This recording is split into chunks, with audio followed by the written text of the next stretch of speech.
இயேசு உங்களை நேசிக்கிறார். இந்த நேரத்தில் கூட உங்களுக்கு சில வார்த்தைகளை பைபிளிலிருந்து நான் சொல்ல ஆசைப்பட்றேன்.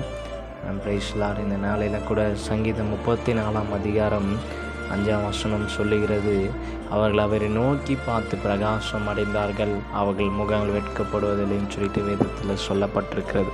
இன்றைக்கும் கூட நம்முடைய வாழ்க்கையில் அநேக நேரத்தில் நம்ம வெட்கப்படுகிற சூழ்நிலை நமக்கு வந்திருக்கு. அநேக மனுஷங்க நம்மளை வெட்கப்படுத்தியிருக்கிறாங்க. அநேகர் கூட பிறந்தவங்க நம்மளை வெட்கப்படுத்தியிருக்கிறாங்க. ஆனால் இந்த உலகத்தில் ஒருத்தர் நம்மளை வெட்கப்படுத்துவதில்லைங்க. அவர் யார் தெரியுமாங்க? அவர் தான் இயேசு கிறிஸ்துவானவர். வேதத்தில் சொல்லுகிறது, இன்றைக்கு நீங்கள் அவரை நோக்கி பார்க்கும்போது அவர் உங்கள் முகங்களை எண்ணப்படுவதில்லையா, வெட்கப்படுத்த மாட்டாருன்னு சொல்லிட்டு வேதத்தில் சொல்லப்பட்டிருக்குங்க. ஒருவேளை இத்தனை நாள் ஐயோ நான் அநேக மனுஷங்களை நம்பினாங்க, அவங்க என்னை ஏமாற்றிட்டாங்க, மனுஷங்களை கைவிட்டாங்க, மனுஷங்க எங்களை வெட்கப்படுத்திட்டாங்க அப்படின்னு சொல்லிட்டு நீங்கள் ஒரு வேளை சூழ்நிலையில் நீங்கள் வாழ்ந்து கொண்டிருக்கீங்களா? இன்றைக்கு நீங்கள் இயேசுவை நோக்கி பாருங்கள். அப்போது அவர் உங்களுடைய முகங்களை பிரகாசமடைய செய்வாருங்க.